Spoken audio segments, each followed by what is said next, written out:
Let me welcome you to our last panel, but not last session on the program. That will be Richard Horton for the grand finale and the awarding of prizes and a synthesis of the meeting.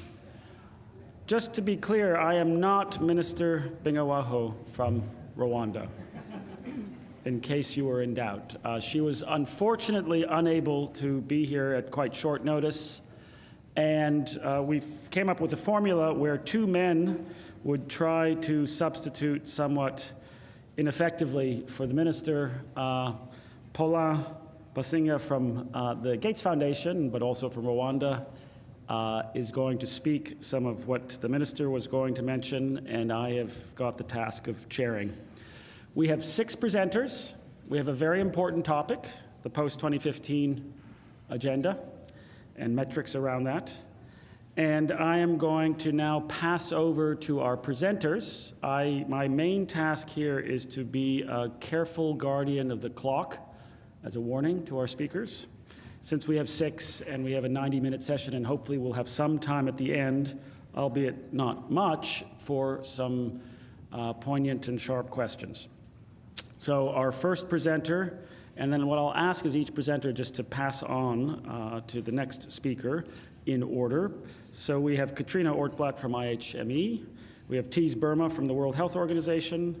We have Martin Collier from the Glaser Progress Foundation. We have Bob Emrey from USAID. We have Paulin, that I've already introduced, and we have Julio Frenk from the Harvard School of Public Health. And so let's begin our program. Katrina.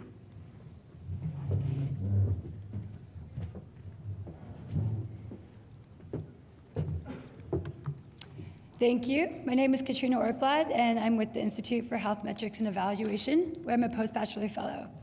Today, I'm going to be talking to you about setting post-2015 health goals. And to do this, we did an empirical assessment based on the Global Burden of Disease 2010 study results. To date, the Millennium Development Goals have been considered a success. However, there's some limitations to these health-focused MDGs that I want to highlight briefly. To begin with, the targets are relative. For example, reduce the under 5 mortality rate by 2/3, or reduce the maternal mortality ratio by 3/4.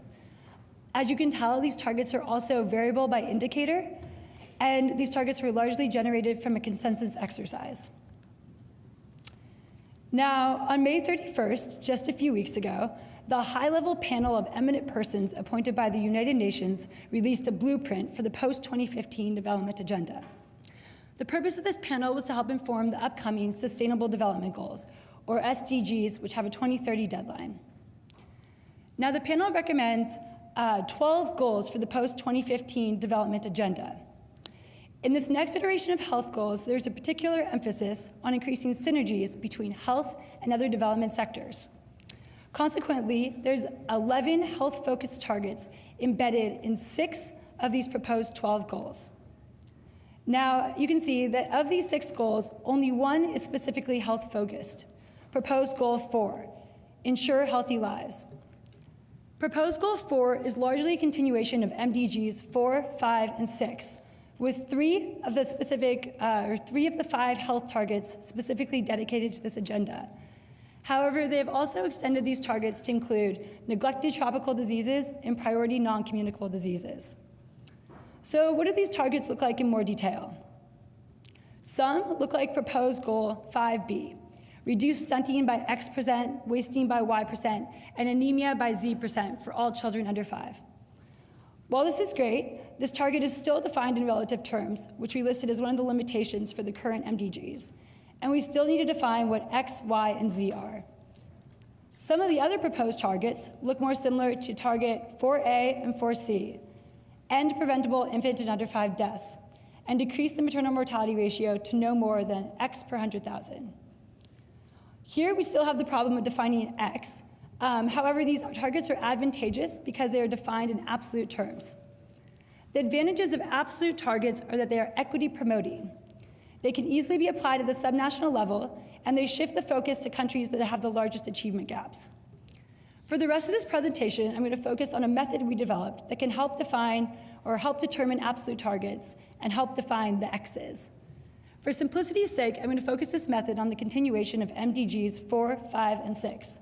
So specifically, the indicators HIV, malaria, maternal tuberculosis, and under 5 mortality. So this is just a brief overview of the method we developed. I'm going to go through this in more detail, but briefly, we used the Global Burning Disease 2010 study results. We looked at the top performing developing countries by indicator by looking at the annualized % changes in indicator-specific mortality over the last decade. We then generated 2030 mortality rate projections at the country level, which we then aggregated to generate global 2030 mortality rate projections. And these global 2030 mortality rate projections we suggest as potential absolute targets for the post-2015 health agenda. So let's go through this in a little bit more detail. Here, we're looking at the annualized % change in under 5 mortality rates in 111 developing countries with populations greater than 1 million over the last decade. On the x-axis, you can see annualized % change, the more negative the better, and on the y-axis, you can see the fraction of these developing countries that fall into these different categories of annualized % change. To identify top-performing developing countries, we looked at developing countries around the 90th, 95th, and 99th percentiles of performance. For under 5 mortality, these countries were Senegal, China, and Botswana. So then the next step of our method was to apply these annualized % declines seen in the top-performing developing countries to all countries to generate 2030 mortality rate projections that can be aggregated at the global level. Some might argue, however, that because of the high initial under 5 mortality rates seen in these developing countries, their annualized % declines are not generalizable to other countries across the globe. A simple analysis, however, shows that this is not necessarily the case.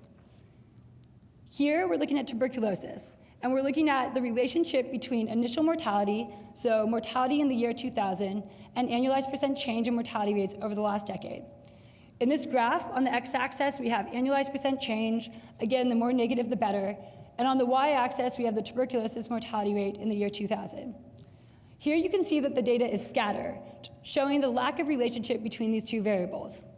Now, when we look across the other indicators, you see a similar lack of relationship between these variables. Here, by indicator, we're looking at the correlation coefficient between initial mortality and annualized % change.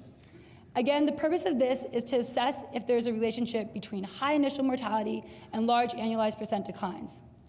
If there's a strong relationship, you would expect a correlation coefficient of -1, and if there's no relationship, you would expect a correlation coefficient of 0. Here you can see that for majority of the indicators, the correlation coefficient is near 0, or the confidence intervals include 0. There is one exception to this, however, HIV/AIDS. And when you think about this in more detail, this actually makes sense because large donors such as PEPFAR and the Global Fund invest heavily in countries with large HIV epidemics. So this correlation coefficient is highlighting the disproportional amount of resources these high-burden countries receive. So since there's little relationship between initial mortality and annualized % declines, it should technically be feasible for all countries to achieve the annualized % declines seen in the top performers over the last decade. So now let's look at the global projections for the maternal mortality ratio if all countries were to achieve the annualized % declines seen in the top performers. Here we're looking at the global maternal mortality ratio, or MMR, over the last decade. You can see that there's been a strong decline, which many attribute to the success of MDG 5. Now, if all countries were to continue with their current rates of decline over the next 2 decades, you would see a projected global maternal mortality ratio that looks as follows. Maternal deaths would continue to decline, just not at a particularly inspiring rate. If all countries, however, were able to achieve the % decline seen in the 90th, 95th, and 99th percentile, you would get a projected global mortality ratio that looks as follows. Over the last decade, Rwanda was the top performer in reducing its global maternal mortality, its maternal mortality ratio. It had an annualized % decline of around 13%, and Zambia wasn't far behind with an annualized % decline of around 11%. So now let's focus on the year 2030, which is the deadline for the upcoming Sustainable Development Goals. And let's focus on the method that looks at the 95th and the 99th percentile performance for a top-performing developing country. Okay, so here you can see the results of our analysis by indicator and by method. On the top line of each indicator, you can see the results Here you go. You can see the results of the method that uses the 95th percentile performance. And on the bottom line of each indicator, you can see the results of a method that uses the 99th percentile performance for a top-performing developing country. Now, it's important to note that we modified the method slightly for HIV and malaria. For HIV, we limited the analysis to developing countries with generalized epidemics, and we generated annualized percent declines from epidemic peak to present. And from malaria, we limited the analysis to developing countries in sub-Saharan Africa with a Plasmodium falciparum parasite rate greater than 5%. So now let's go through this chart in a little bit more detail. Here you can see the annualized percent decline that it corresponds with each top-performing developing country by indicator. You can see the percent reduction at the global level from 2015 to 2030 if all countries were to achieve the percent decline seen in the top performers over the last decade. And then you can see our suggested 2030 target by indicator and method. Let's look at this at the cause-by-cause basis. Here are the results for under 5 mortality, where China and Botswana were 2 of the top performers. Here that we can see the results for maternal mortality, where Zambia and Rwanda were 2 of the top performing developing countries. Here are the results for HIV/AIDS, where Botswana and Namibia had impressive declines over the last decade. Here are the results for for malaria, where Zambia and Tanzania were 2 of the top performers, and the slight variations here have to do with variations in confidence intervals. And then finally, you can see the results for tuberculosis. And for tuberculosis, I want to focus specifically on the method that uses the 99th percentile performance. So over the last decade, Botswana was the top performing developing country in reducing its tuberculosis mortality rate.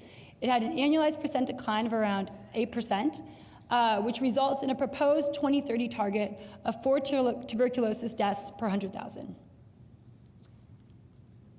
So here we're looking at the tuberculosis mortality rate in the year 2010. In green, you can see countries that are already on target to achieve our proposed target of 4 deaths per 100,000. Roughly 45% of countries. And then in yellow through red, you can see countries that have a ways to go to achieve the target, red being countries that are furthest from achieving the target. You can see here that there's a number of countries in sub-Saharan Africa, South Asia, and Southeast Asia that have a ways to go to achieve our proposed target. However, it's interesting to note that there's some historically high-burden tuberculosis countries, like China, that are already on track to achieve our proposed target. Now let's look into the future and see what the potential tuberculosis mortality rates would be in the year 2030 if all countries continued with their current rates of decline or were able to achieve the rates of decline seen in Botswana over the last decade. Here we can see the tuberculosis mortality rate in the year 2030. And this is if all countries were to continue with their current rates of decline. In this scenario, we have about 56% of all countries on track to achieve the target. And it's important to note that I've kept the legend the same. So we have fewer countries in the dark red. However, we still have some countries like the Democratic Republic of Congo and Indonesia that have a ways to go to achieve this target. So these are countries that have high tuberculosis mortality rates and have seen small declines in the tuberculosis mortality over the last decade. Now, if we challenge all countries to achieve the decline seen in Botswana over the last decade, you would get a projected tuberculosis mortality rate that looks something like this in 2030. In this scenario, we have roughly 72% of all countries on track to achieve the target, and we no longer have any countries in the dark red. However, you can see that there are a number of countries in yellow through orange. So these are countries that would have to achieve annualized percent declines greater than those achieved in the top performing developing country over the last decade. So moving forward, we need to continue to invest in new resources, strategies, and technologies to accelerate progress and so countries can achieve our proposed tuberculosis targets.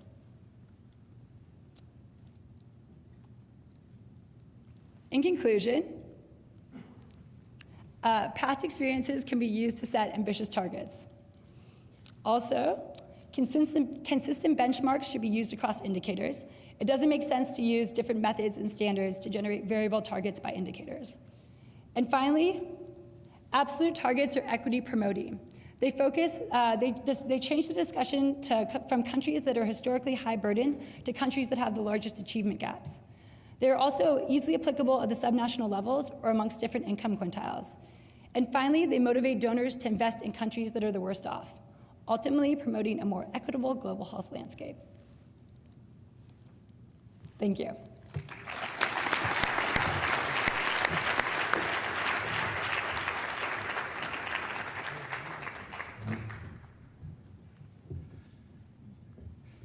Good afternoon. I'm Boerma from WHO, and I'm going to talk a little bit about sort of the general process, the emerging priorities, and then metrics in the context of the post-2015 agenda. I'll start off by talking about the processes and show you that there are many. About the MDG reviews, that I think we have much agreement on what has worked and what has failed. Then I'll follow and talk about the emerging development agenda, and I think there's much convergence on what the issues are and need to be addressed, but there are differences in solutions, and there's a sort of poverty versus planet debate. Then I'll talk about the place of health in the post-2015 agenda, and it seems that we have reasonable agreement on what it should be so far, at least in the health community. And then talk about the post-2015 measurement agenda, which is moving at a much slower pace, and then a few ideas about health metrics around mortality, health, and universal health coverage. So on the processes for development of the post-2015 agenda, I think many of you who are sort of involved in international or global health have noticed that there is an incredible number of processes in civil society, UN, and other bodies going on to influence the post-2015 agenda. This highlights just three that I will use in my talk. At the bottom, there's a UN task team that made me figure out that there are actually 60 UN organizations. And they've submitted a report in June of 2012, also organized 11 thematic consultations, of which health was one. And there are up to 100 country consultations going on, which result in what the UN Development Group calls a Global Conversation Report. At the top is the post-2015 framework driven by the Secretary General with the establishment of a high-level panel of eminent persons that Katrina referred to, and this report was just submitted. There was also a Sustainable Development Solutions Network established, led by Jeffrey Sachs, which submitted his report just a week or so ago. And then there is a very important parallel process, which is the Sustainable Development process, which follows up on the Rio +20 conference, where an open working group of 30 countries has been established. And just last week, they were listening to what the health sector priorities were. There was a one-week session in New York. Now, this group is only submitting its report in 2014, and those two need to come together, and the proposal is to have a summit in 2015 to decide on the post-2015 agenda. MDGs. I think there's a lot of agreement around what the successes were. More money for health, much more progress since 2000 than ever before. It influenced the political discourse at the highest levels. It was driven by concrete, measurable goals and targets that became common knowledge to political leaders, and it had a good monitoring framework. There's also agreement about the shortcomings. Too little focus on equity, on the poorest and most excluded. The human rights aspect is missing. It was too much a top-down approach, and it contributed to a more fragmented approach in health. Big disease programs, the word silos is very often heard, and there's some consensus that we need to avoid that in the future by creating, for instance, an NCD silo. And as many pointed out, it did not implement the key aspect of the Millennium Declaration, which is a much broader agenda of development. So third, what is the emerging development agenda?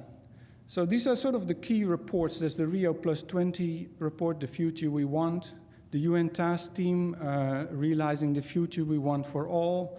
There were the 11 thematic consultations. There was the report of the high-level panel, and then the Sustainable Solutions Development Network. And what comes out seems to sort of be quite similar. So this figure shows what the UN task team came up, sort of at the center, human rights, equity, sustainability, and around that 4 pillars or dimensions of sustainable development: environmental sustainability, peace and security, inclusive social development, and inclusive economic development. Now, if we look at what the high-level panel recommended, they talked about 5 transformational shifts: ending extreme poverty, put sustainable development at the core, including socio-economic and environmental dimensions, inclusive economic growth, build peace and good governance, and forge a new global partnership, solidarity, coordination, and mutual accountability. The Sustainable Development Network, Solutions Network, identified 4 dimensions, very similar to the UN task team.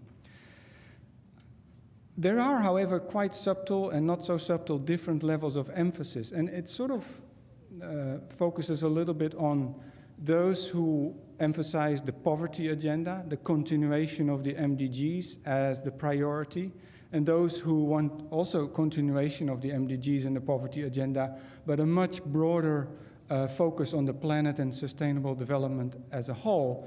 So it's also a little bit of a all-country agenda versus a developing country agenda. Then what's the place of health in this emerging agenda, which of course is going to be very different from the MDGs, where health was very prominent. But yeah, we've heard many voices that health has had its place under the sun, and it's going to look quite different after 2015. So it's less likely to maintain the same prominence in this much broader agenda. Positive, however, is that there's major convergence in the different key documents about how to position health in the broader development agenda. Health links poverty reduction and sustainable development. This is a line from the Rio +20, the future we want. Health is a precondition for and an outcome and indicator of all dimensions of sustainable development. So health is suitable as a goal in its own right, but health is also a very good way of measuring progress across the whole sustainable development agenda. Now, on the measurement agenda, the sort of the language used in MDGs, but also in the future post-2015 agenda is there's a goal which expresses an ambitious but specific commitment, like reduce child mortality, and I think we're still at this level. There's a target with quantified subcomponents that will contribute in a major way to achievement of the goal, like reduce by 2/3 between 1990 and 2015 the under 5 mortality rate. And then there's an indicator, which is a precise metric to assess if the target is being met, like a maternal mortality ratio or a measles immunization coverage rate. On the target year, there seems to be consensus that it's 2030. Baseline year, I think we're sort of all assuming that it's 2015, but of course, with the MDGs in mind, the baseline year was set 10 years before the actual Millennium Declaration in 2000. So it's still open as far as I can see. Now, this slide, I can be very quick because Katrina showed it with much nicer pictures. But this is what the high-level panel, which I think was sort of leaning more towards the poverty agenda, but did, as on the left, of course, in its 12 goals, address the whole sustainable development agenda and made some illustrative suggestions for indicators, both within health and also for health in other goals. So I won't say anything about this. The Sustainable Development Solutions Network had proposed 10 goals, of which one was health, achieve health and well-being at all ages, and identified, I think a bit more structured than the high-level panel, 3 targets. 1, ensure universal access to primary health care that includes sexual and reproductive health care, family planning, immunization, prevention and treatment of communicable and non-communicable diseases. Then end preventable death by reducing child mortality to 20 or fewer, maternal mortality to 40 or fewer, and mortality under 70 from non-communicable diseases by at least 30% compared to the level in 2015. And these targets were not made up by this group. In fact, there are a lot of targets and a rapidly increasing number of targets for almost every disease or health area, and very ambitious one like zero incidence for HIV, but also these, of course, I think as we saw from the first presentation, are quite ambitious. And lastly is around risk factors, promoting healthy diets and physical activity, discourage unhealthy behaviors, and track subjective well-being and social capital. A little bit about the health thematic consultation, of which all the papers are on this website. Out of the health thematic consultation, there is a very simple framework emerged, which was sort of agreed upon in a final high-level meeting in Botswana in March. So there's an overall development goal, sustainable well-being for all, which has many dimensions around gender equity, wealth, education, nutrition, etc. But within that, health plays a critical role. Both as a measurement, but also it's part of well-being. Underneath the health goal was maximizing healthy lives, very similar to everything we've seen so far, with three components: accelerate the MDG agenda, reduce the non-communicable disease burden, and ensure universal health coverage and access. But obviously, other sectors contribute to this significantly as well. So then finally, on potential metrics for the 2013 agenda, obviously there are mortality indicators, metrics that are very attractive, and I've already mentioned the child maternal mortality, HIV, TB, of course the non-communicable diseases where there is a target now for 2025, and then life expectancy, of course, is a very nice summary measure. Because one thing that we have sort of said from the beginning that we probably would have to do with one or perhaps two measures in this large number of goals. Another kind of summary measure is around something that combines mortality and morbidity and disability. So we know about the GBD computations and the HALE, healthy life expectancy, but also more direct methods with survey questions and mortality that are used by the Europeans could be considered, but have major problems with comparability. And then lastly, I won't go into any detail, but obviously in the way the agenda is framed, measures of subjective well-being will come up in the discussion as well. The main challenge, of course, is that disaggregation, equity needs to be measured, because equity should be hardwired into this post-2015 agenda, but is not. So, lastly, universal health coverage is also measured as mentioned as a key measure. People receiving the services they need without incurring financial hardship, and that includes promotion, prevention, treatment, rehabilitation, and palliation.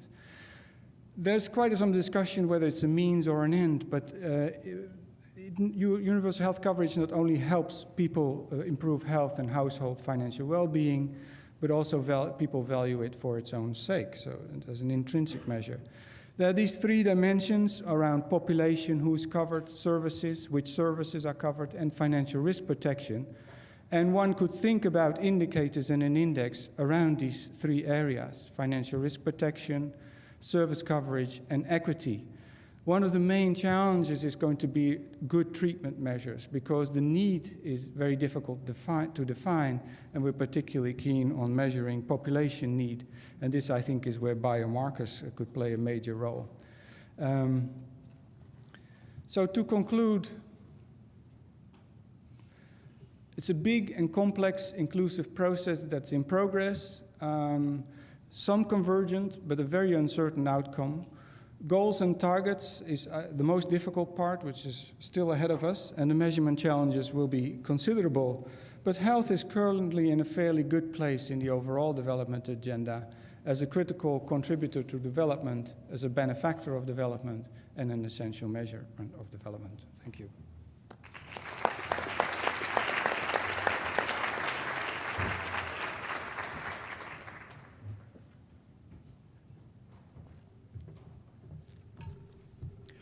I'm Martin Collier. I'm with the Glaser Progress Foundation.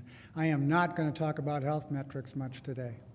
But what I am going to talk about is the continued decline in traction of the GDP and economic metrics, and the really important role of advocacy in the adoption and implementation of new metrics. Predicting the future of metrics is a lot like trying to predict the next crisis. They both seem to go hand in hand. The Great Depression in the United States was the largest factor in the development and adoption of the national income accounts, including GDP. Economist Simon Kuznets' creation of those accounts in the early 1930s revolutionized public policy, both in the United States and globally after 1944. Even despite growing criticism of those accounts and with a new set of global challenges, they remain the dominant metrics in global policy today. And they're used in most countries and by most international organizations. Indeed, their traction is so great, their reach and impact is so great that they are still often mistaken for measures of overall well-being and progress by the media and members of the public. The problem with GDP, as all of you know already, is that it does not measure externalities, which are now at the core of the great global challenges that we now face in education, health, the threats from climate change, and growing inequality. There is a growing disconnect between GDP's continued traction in public policy and its inability to accurately measure those activities and outcomes that are most relevant to solving those challenges. Our organization has spent the last 10 years trying to educate policymakers and members of the public about the limitations of GDP. We have tried to mainstream and popularize that notion. In 2008, for instance, Senator Byron Dorgan of North Dakota invited us to conduct a hearing in front of his subcommittee on interstate commerce, discussing the limitations of GDP. In preparation for that hearing and for wider dissemination over the internet, we created a video marking the 40th anniversary of Robert F. Kennedy's now famous speech, presidential campaign speech in 1968, critiquing GDP. It is one of the most eloquent and moving critiques of GDP ever made. Because we're at the end of the conference and because it's a great reminder of why we do the work we do, I thought I'd play it for you now.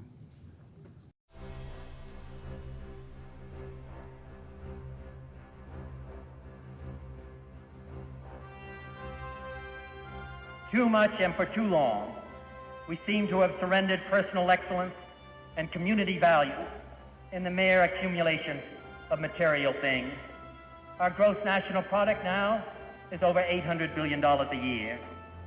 But that gross national product, if we judge the United States of America by that gross national product counts air pollution and cigarette advertising and ambulances to clear our highways of carnage.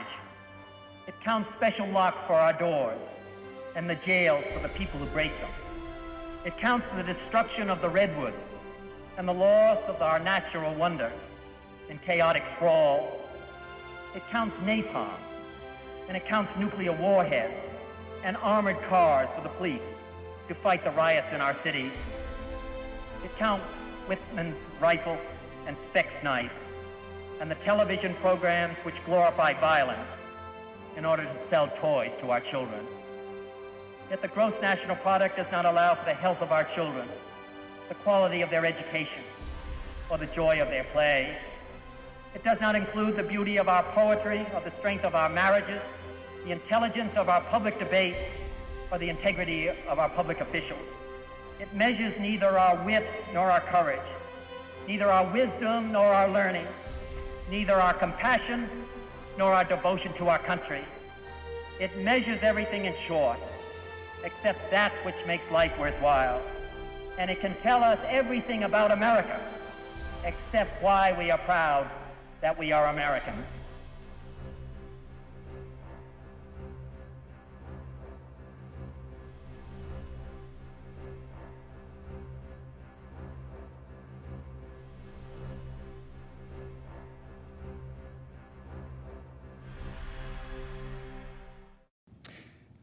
Broadly speaking, there are two approaches for addressing the limitations of GDP. The first approach is to try to improve and expand upon the existing GDP by building what are called non-market accounts.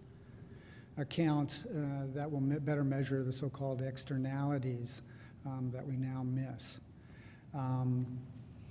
Our organization over the last 10 years has worked with members of commerce, with members of the President's Council of Economic Advisors, the Bureau of Economic Analysis, economists from around the country to do three things. One is to design better non-market accounting methodologies.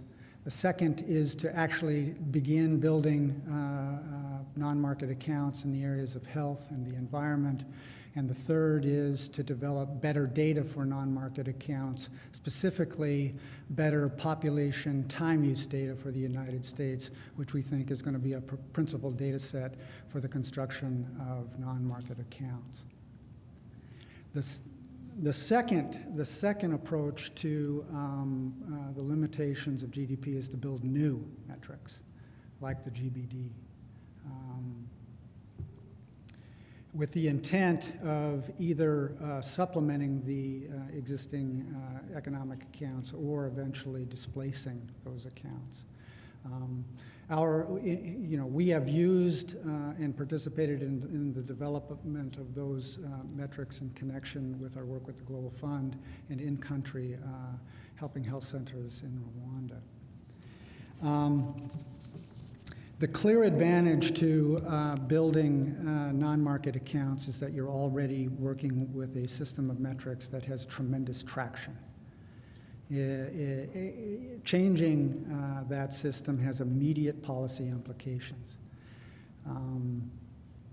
The downside, as I've discussed, is that the methodologies and data needed to build the most relevant accounts are often unavailable.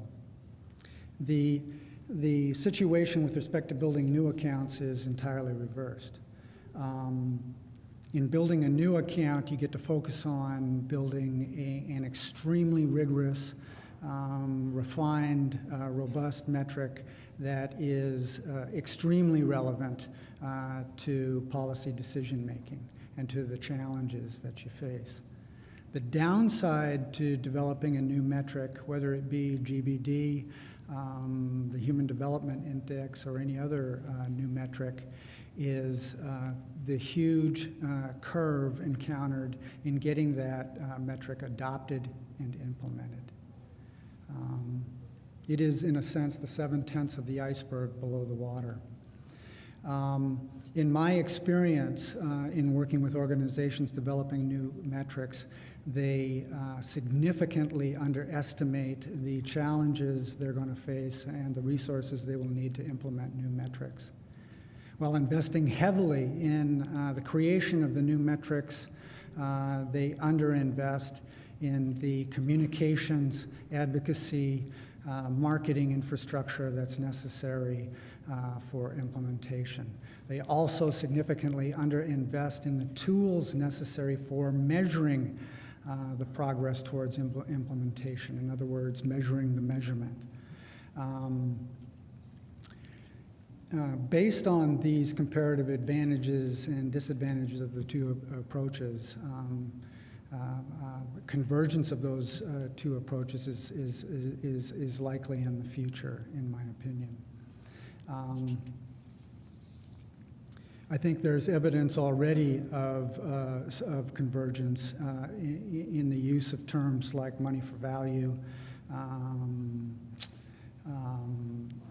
integration of economics and healthcare outcomes, measuring healthcare outcomes in terms of monetization and so forth.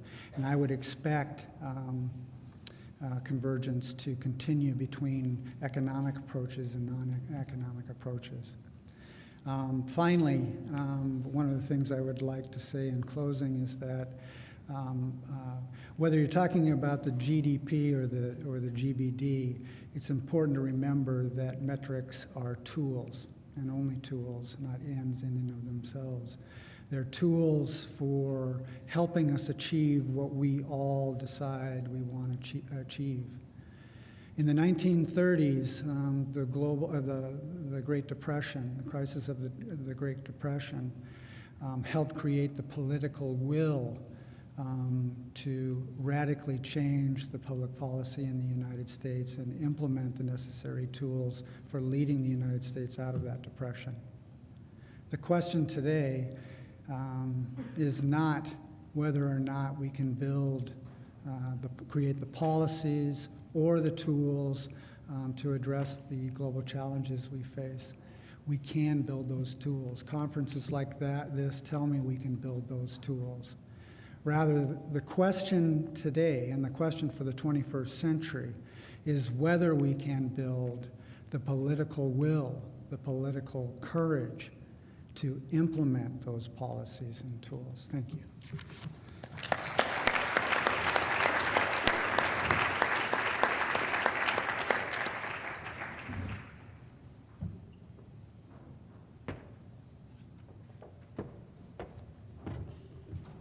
Good afternoon. I'm Bob Emrey. I'm with USAID's new Health System Strengthening Office, and it's a pleasure to be here.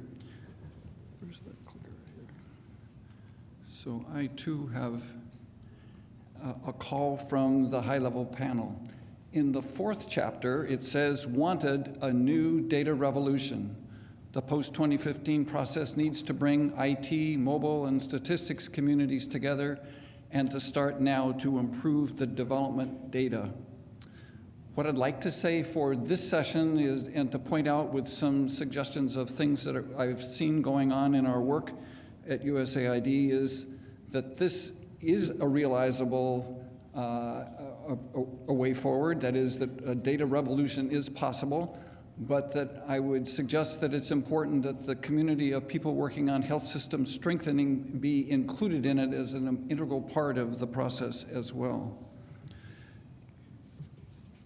This is a call basically for collaboration amongst the systems community and the folks who are working on metrics, many of whom have been here with us in this meeting together.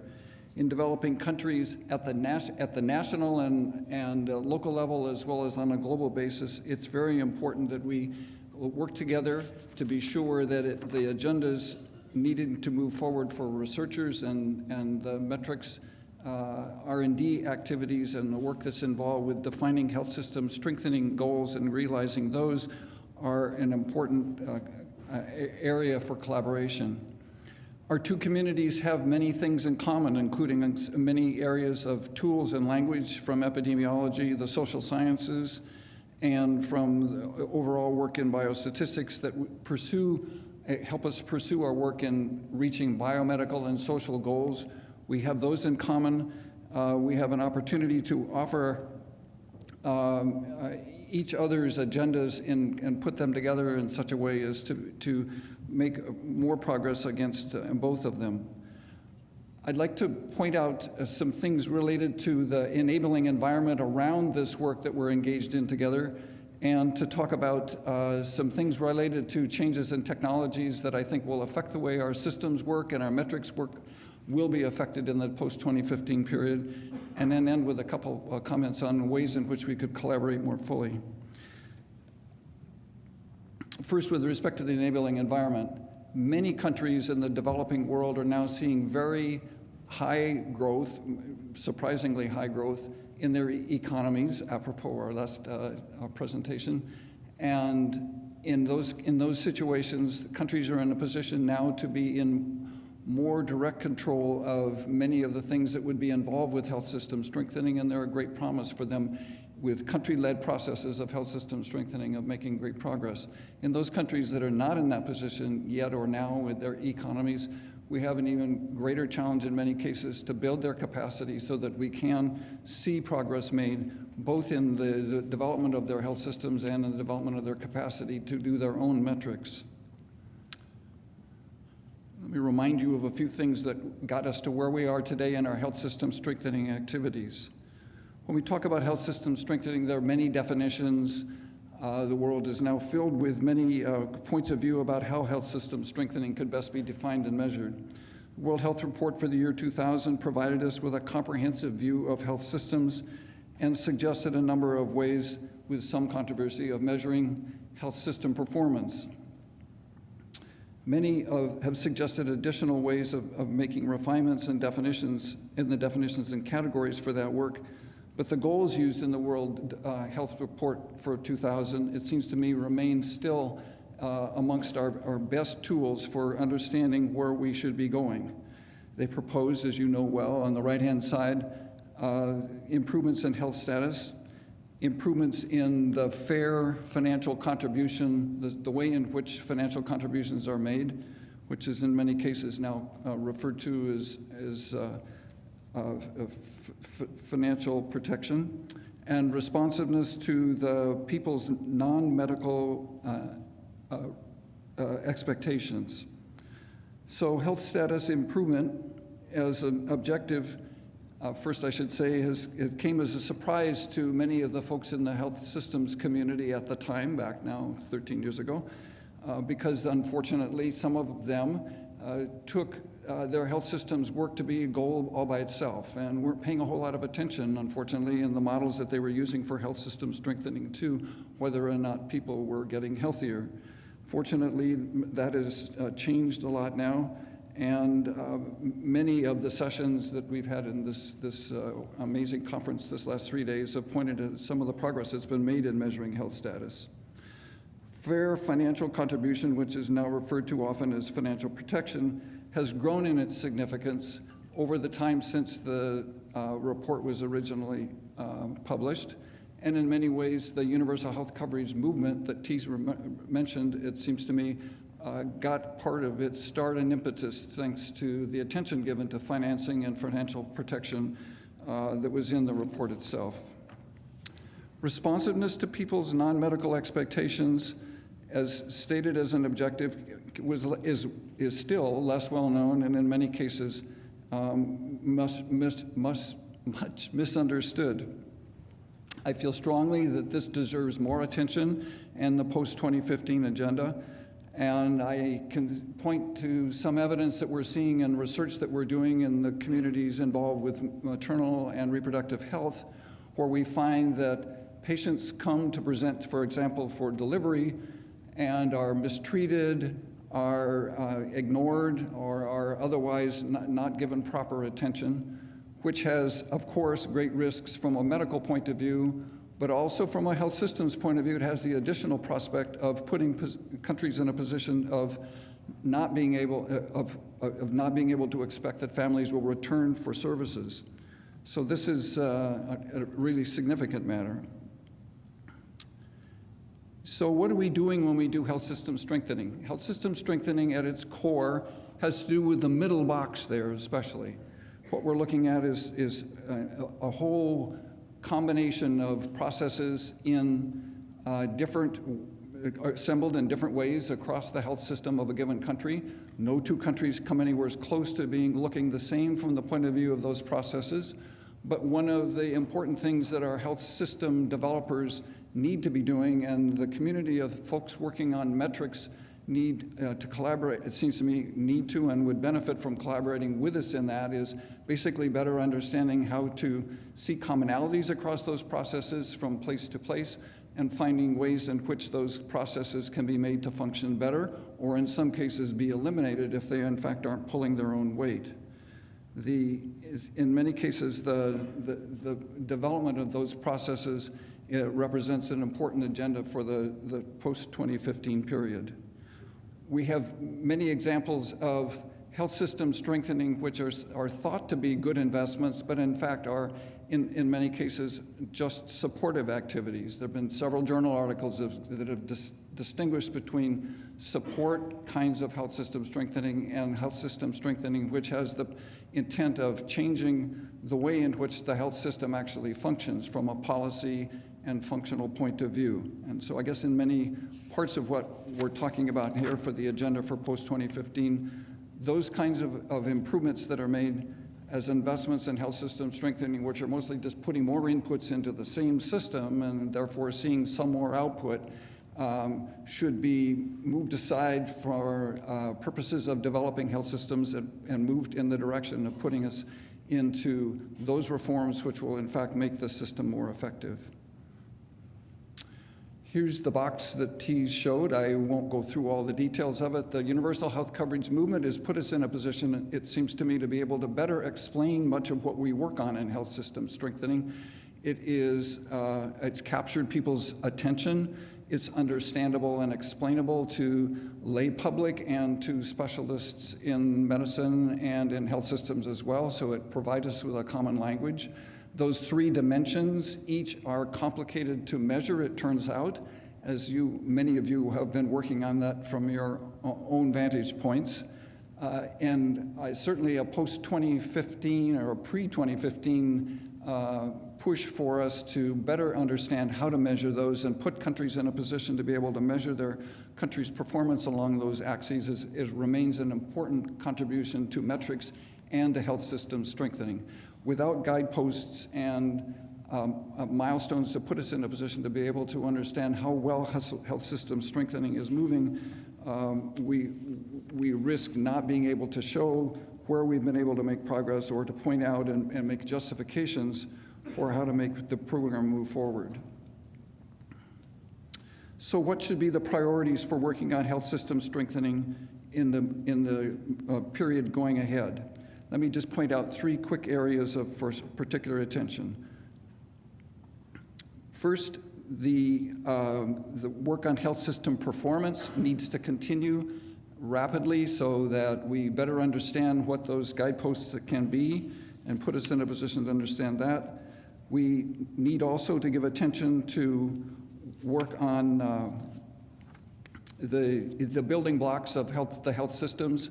We know a lot about, in many cases, the arrangements with respect to financing, thanks to the attention that's been given in that one. But we do not know nearly as much about the ones related to medicines and the logistics and the ones related to human resources. Those, it seems to me, need special attention. And lastly, let me just bring this up real quick. We need attention to those data sources that were in the Health Metrics Network's framework. On the right-hand side, we have basically a good menu of things that need attention. We heard today about the progress that's been made in civil registration, and that's been an important, wonderful new boost for a long neglected area. Population surveys also needs attention. The USAID has been involved with the Demographic and Health Survey, and we now have some innovations in that, including a continuous survey approach that we've used in Peru and Senegal that represent innovations in that area. But all 6 of those boxes affected by technologies and the use of cell phones need to be given attention as well. Let me just close with this quote from C. West Churchman, who is one of the fathers or grandfathers of systems approach. How can we design improvement in large systems without understanding the whole system? And if the answer is that we cannot, how is it possible to understand the whole system? And we're really trying to understand how to get a better integrated picture of the system and not sub-optimize on some piece in the middle. Thank you.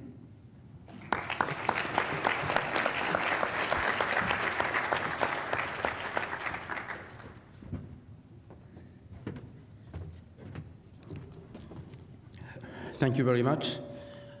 I'm Basinga Paulin. I'm originally from Rwanda, but now living here in Seattle, working for the Bill and Melinda Gates Foundation. And last weekend, I received a call from Minister Binagwaho to be one of the two men who will be able to represent Minister Binagwaho here. As you know, if she was here, she will have tweeted something controversial right now, but I'm not sure how I'm going to do that and deliver the message in a very peaceful way. So I'm going to really speak on behalf of Honorable Minister. And when she called me and said, Paulin, can you give this presentation on my behalf? I can't be in Seattle, and this is a very, very important conference for us, and health metrics in general is very key for Rwanda. I said, yes, but it depends. Can I see the talking point? Can I see the slide?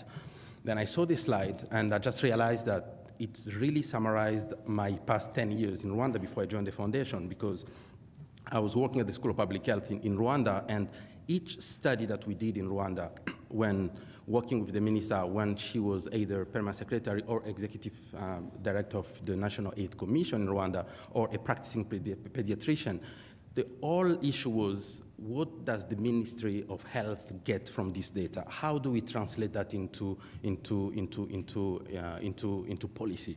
So that was very, very important. And when I looked at the presentation, is really how the government of Rwanda dealt last year with some discrepant international estimates on key MDG indicators. And they wrote a paper which was peer-reviewed and published in the Lancet, that book that you have. So nothing is controversial here, I believe.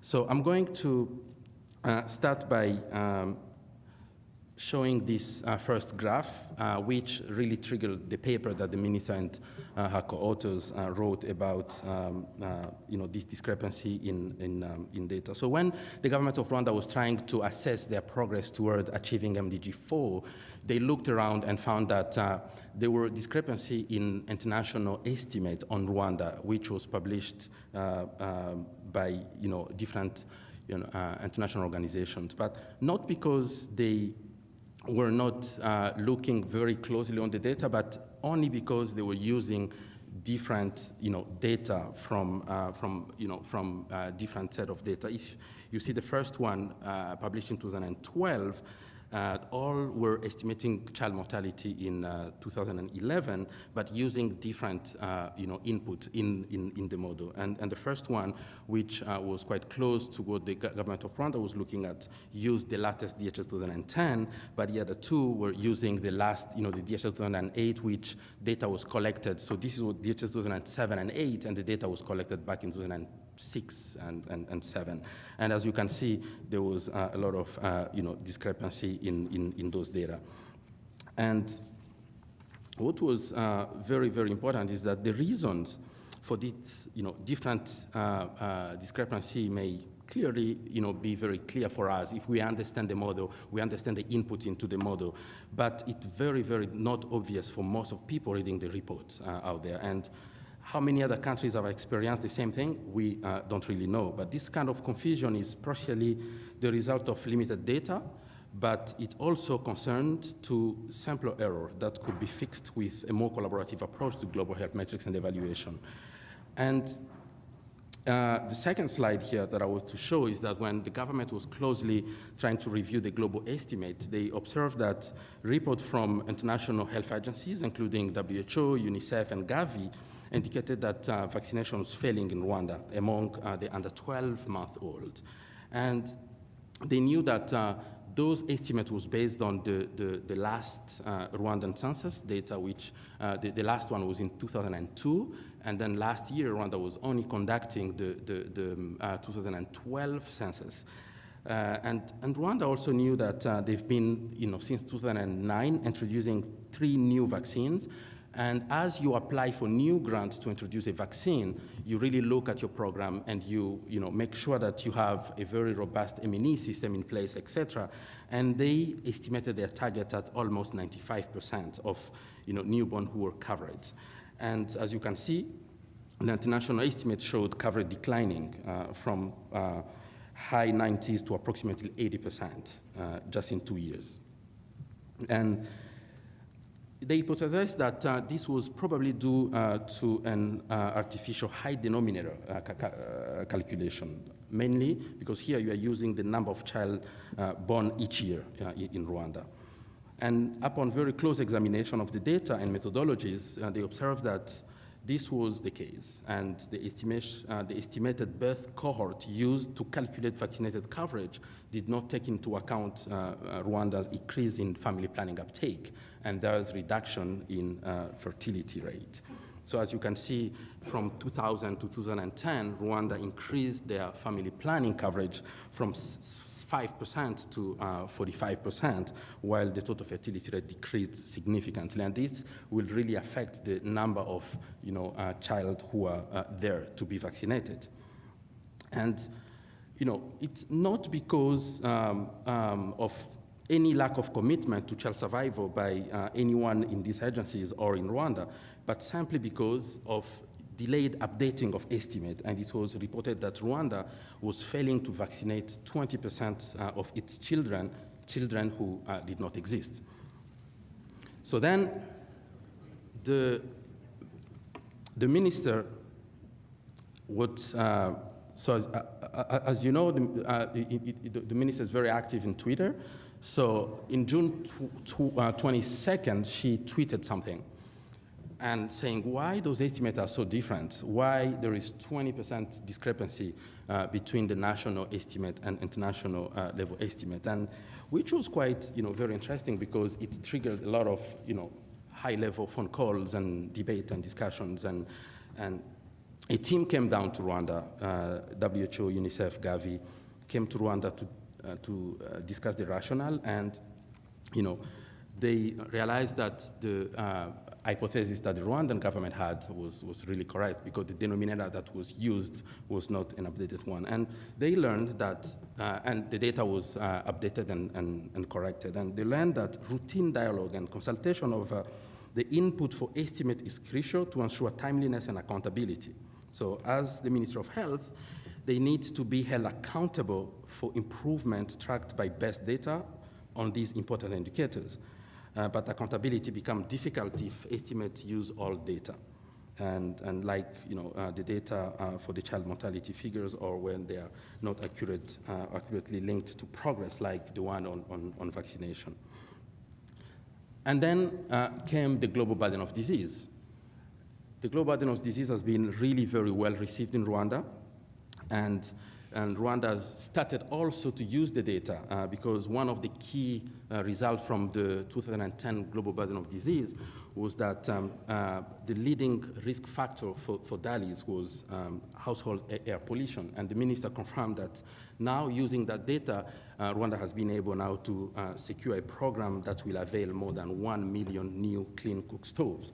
And then also, they're now looking at ways of initiating studies to explore, why there is a differential gender death due to tuberculosis. And also, they're using the global burden of disease data to make sure that, they continue to contribute to, the debate in maternal and child health. And, in February this year, if you follow, there was the launch of the country-level global burden of disease results in Kigali, and the study was compared to the landmark achieved of landing a man on the moon for its potential to completely transform the way science and accountability in global health work.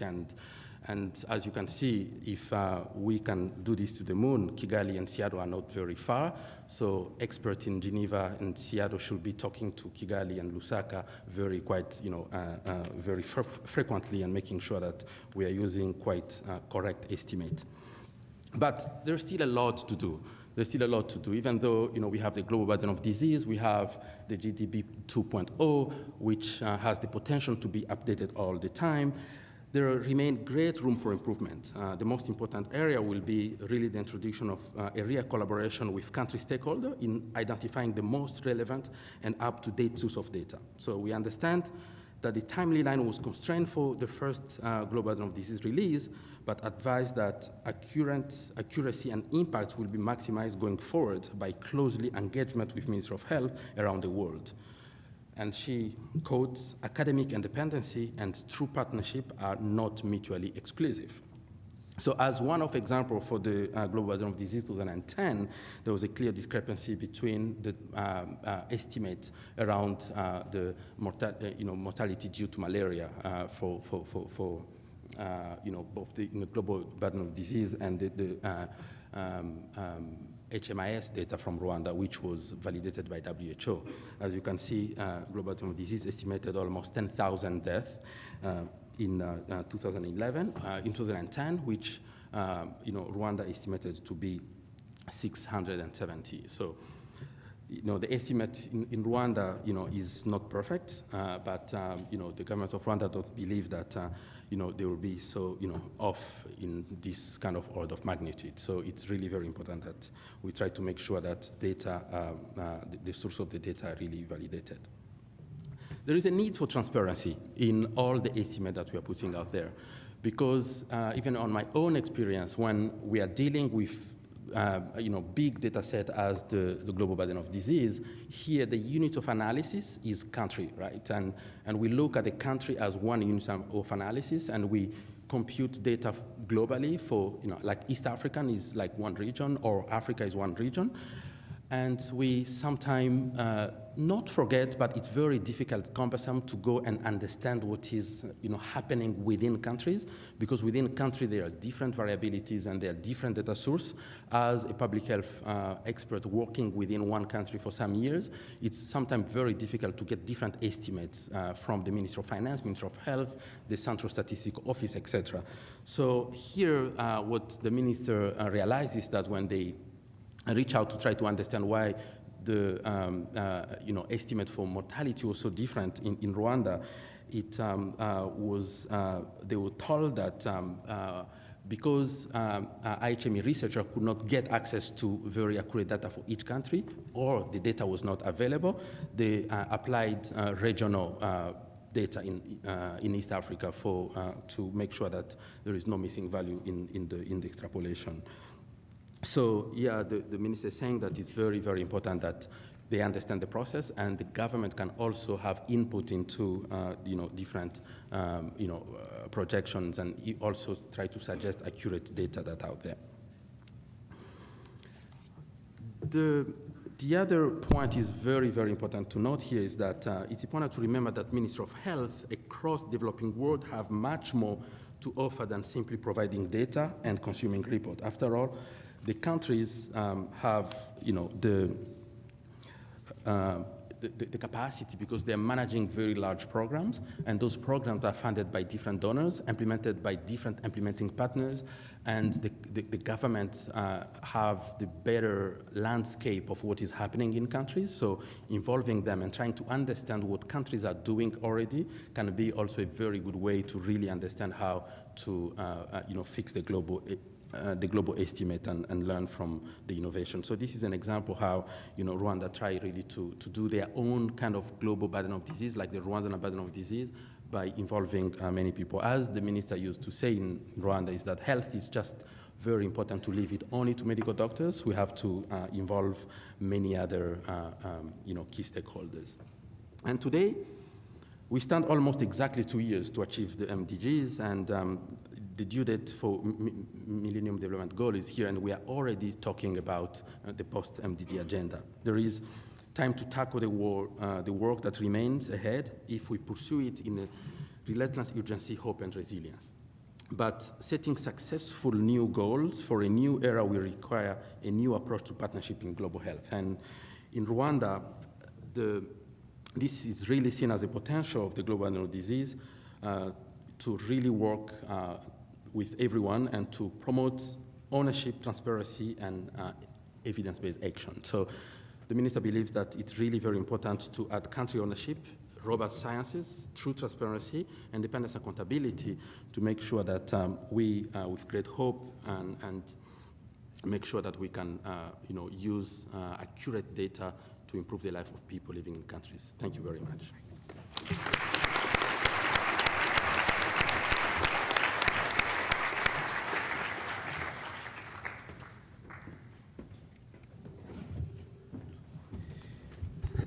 Good afternoon. I am the only thing separating you from Richard Horton, so I will be very brief.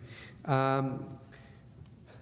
we were having this conference at the same point of the process that led to the current MDGs, that would have been in 1998, I doubt that we would have had a session on what to do about the MDGs that were about to be promulgated in the year 2000, because no one was aware of that process. It was really being held inside the UN system with very little engagement, except from the Illuminati of the time.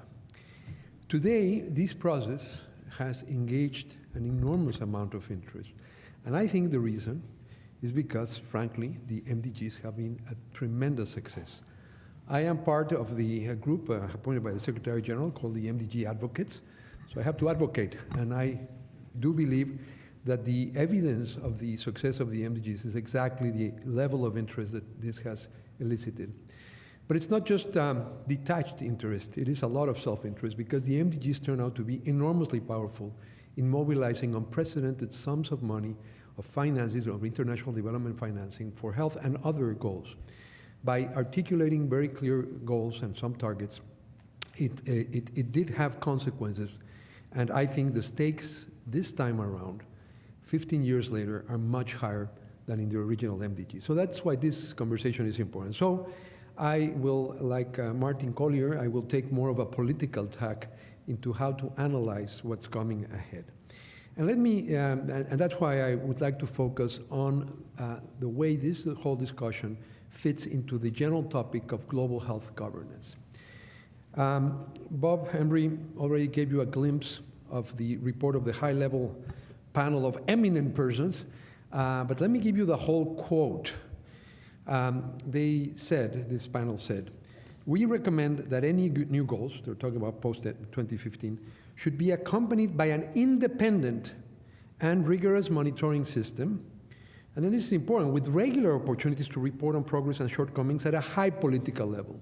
So independent, rigorous, but connected to the political process. And that's when they call for the data revolution for sustainable development, with a new international initiative to improve the quality of statistics and information available to citizens. This is quite remarkable, and it does signal something very promising. But for this bold vision about a data revolution to happen, it has to become and be embedded in the global set of institutions that we have evolved. And I'm going to focus on health, although this is a much, much larger question of global governance. In a recent paper that I published with my colleague Suri Moon on governance challenges in global health, just published a couple of months ago, we developed this notion of the global health system as the set of actors whose primary intent is to improve health, actors that operate on the global stage. And you see that in that scheme. It starts with the Cs there, which are the countries themselves, which are part of the global. That's why I don't think we have a global level and a country level. Countries are part of the global system, both through their ministries of health, and in the case of so-called donor countries, through the development agencies. You have those bilateral agencies, multilateral agencies, civil society organizations, academic institutions, philanthropic organizations, experts. This nucleus, in blue, of the global health system has experienced a veritable population explosion, largely because of the success of MDGs in mobilizing additional financing. There's, as of last count, somewhere near 175 new or partnerships and organizations, or so-called hybrid organizations like you see in that scheme, and that includes entities like the Global Fund, Gavi, a whole bunch of actors that did not exist when 15 years ago we were discussing the MDGs. Surrounding the system, there's a number of other sectors of global action which have enormous influence on health, although their primary intent is not to improve health, such as trade and investment, agriculture, migration, education, environment, and security, just to mention a few. That's the complex system in which we operate. And that system has to face three fundamental governance challenges, which we call the sovereignty challenge, the sectorial challenge, and the accountability challenge. And I'm not going to go into any detail. Anyone who's interested can read the paper. But basically, the fundamental paradox we have stems from the notion that the building block of the global system are sovereign nation states. Since the Westphalia Peace, that's the architecture of the world polity is based on sovereign nation states. And there is a paradox in that in a world of sovereign nation states, health is fundamentally a national responsibility. We had Minister Agnes here. She would be the first one to say that she is the person responsible for health in Rwanda. And yet, increasingly due to interdependence, both the determinants of health in any population and the means to deal with health are increasingly beyond the control of any single nation state. And because we do not have a world government, national governments lack the usual tools to mobilize collective action at the international level for shared goals. And that's the fundamental problem. It's a structural problem. It's a structural challenge. Of course, the solution to that is not to think that nation states are going to go away, but it's actually to share sovereignty, and that's what multilateral institutions ought to be doing. Secondly, we have a sectoral challenge. A lot of the determinants of health happen in other spheres, and we are very poorly equipped, especially in the health-specific international multilateral agencies, to deal and engage in meaningful dialogue across all the other global policy domains that affect health, like climate change, or trade rules, or questions about intellectual property, or questions about agricultural policy, which has such a strong influence on food policy. And then finally, we have a very strong problem of accountability at two levels. For intergovernmental organizations, the problem is that they are accountable to the governments and not directly to people. So what do you do when it's the governments themselves that are the main perpetrators of violations to the human rights of their own populations?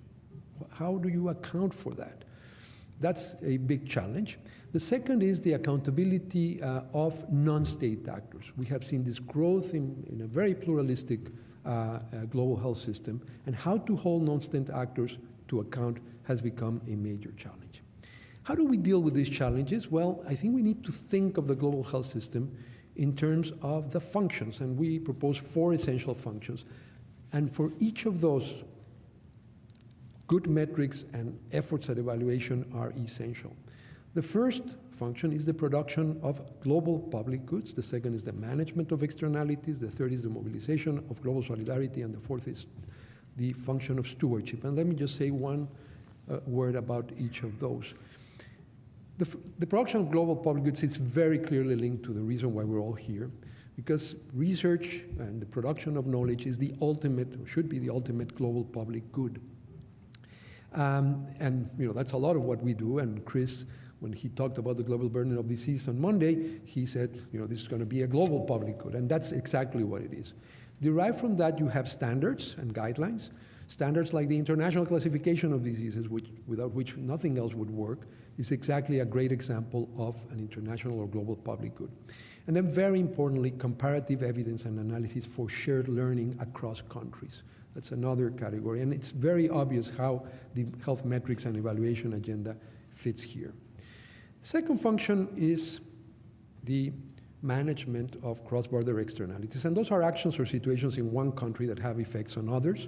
And the key here is that one country, the country that generates the externality, does not bear all the cost of that. Typical example is, of course, the spread.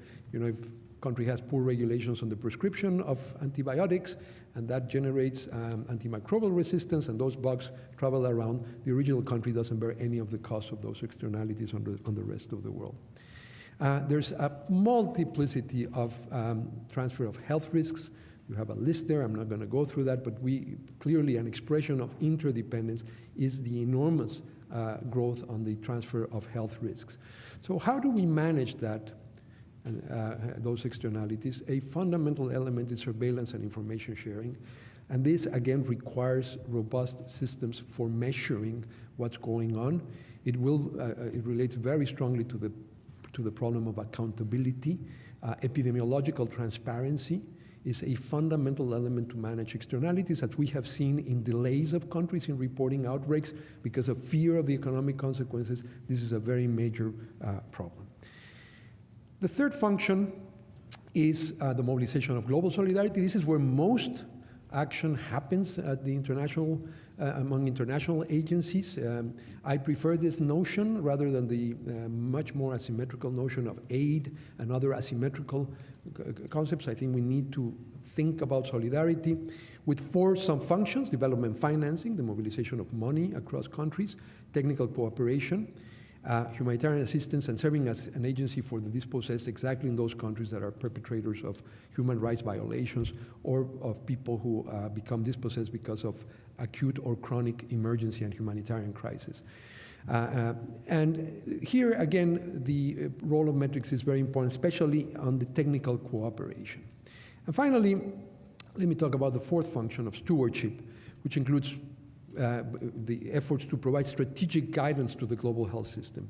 And almost all of those sub-functions, like priority setting, rule setting, require a fundamental basis of good evidence. But particularly important is the fourth of those sub-functions, evaluation for mutual accountability. And obviously, the last function means how do you intersect and deal with the sectorial challenge of dealing with the rest of the sectors of in global arenas that affect health. But I want to focus on the question of accountability, which really, in this very important formulation by Weisband and Abraham, has several dimensions. One is transparency. Information is there for public scrutiny. People can look at the information. The second is the dimension of answerability or justification, the fact that you have to have clear reasons why you act in a certain way, and you have to be subject to questioning. The third dimension is compliance, the fact that there is actual monitoring and evaluation and reporting on that, and this is where obviously a lot of our efforts at evaluation become very crucial. And finally, enforcement is the last dimension of accountability. So we can see how, as we think about the challenges of governing a world post-2015, this becomes a fundamental effort. I think that we are at a moment of a very auspicious convergence. We've quoted that very, I think, interesting formulation of a data revolution from the high-level panel of eminent people. At the same time, the NIH, the National Institutes of Health, the largest funding agency for research in the world, has now introduced a whole initiative on what they call data science, with the advent of big data, the science of how we think. It's almost a meta-science. How do we develop a rigorous approach to the understanding of large bodies of data? And more recently at the World Bank, under the leadership of Jim Kim, he has made the idea of a science of delivery, the idea that we can scientifically mobilize knowledge to solve the problem of delivery, which is the fundamental bottleneck in promoting development. And those are, from three very influential quarters, I think a convergence of interest in exactly the topics that motivate and are the passion of all of you in this room and the larger health metrics and evaluation community. So how do we take advantage of that? I think we need to deal with the question of governance. A big problem in the global health system is that these 175 entities, there's an overrepresentation of some functions, especially around global solidarity, and an underrepresentation and underfinancing of fundamental aspects, especially the production of global public goods and the function of stewardship, which is exactly where questions of metrics and evaluation become so much more important and fundamental. What we see in the financial crisis, in the middle of this expansion of international financing for health, and we see that core functions of WHO are experiencing a financial problem, is because we have failed to fund the production of global public goods, knowledge-related global public goods, and the exercise of the fundamental function of stewardship, where what we do here is very important. So my conclusion is that we need to invest, we need to put our money where our mouth is. If there's going to be a data revolution, that will require investments, and that investing in metrics and evaluation is really essential to manage the major governance challenges that actually emerge from interdependence, and therefore to deliver on the next generation of sustainable development goals. But let us not forget what, this is all about. It's not about data. It's not even about information. Let's remember the wise words of T.S. Eliot in his beautiful poem, The Rock, which he published in 1934, where he says, where is the wisdom we had lost in knowledge? Where is the knowledge we have lost in information? I would say, where is the information we had lost in data? There's a hierarchy. From data, we have to build information. From information, we have to build knowledge. And from knowledge, we have to find the wisdom, which is exactly never losing sight of what is the ultimate purpose of everything we are doing. Thank you very much.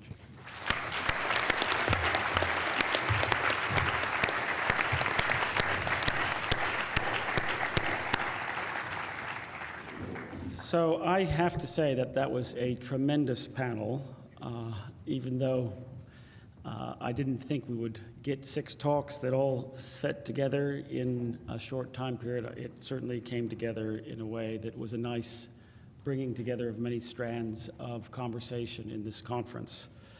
I think we will probably not do justice to the panel if we just have 2 or 3 minutes for questions. So I think we'll end this presentation on those rather rousing words from Julio about remembering why we do what we do. And keep in mind the various calls that we heard both for the post-2015 agenda, but also just the broader role of what we measure, why we measure it, and how it may influence how societies function going forward. So ambitious responsibilities that sit on us all in terms of getting specific country measurements right, but getting the things that we measure right as well. I will thank the panel. I'd like you all to join me in thanking what was really, truly tremendous, and then we will pass over to Richard Horton for one of his characteristically subdued endings.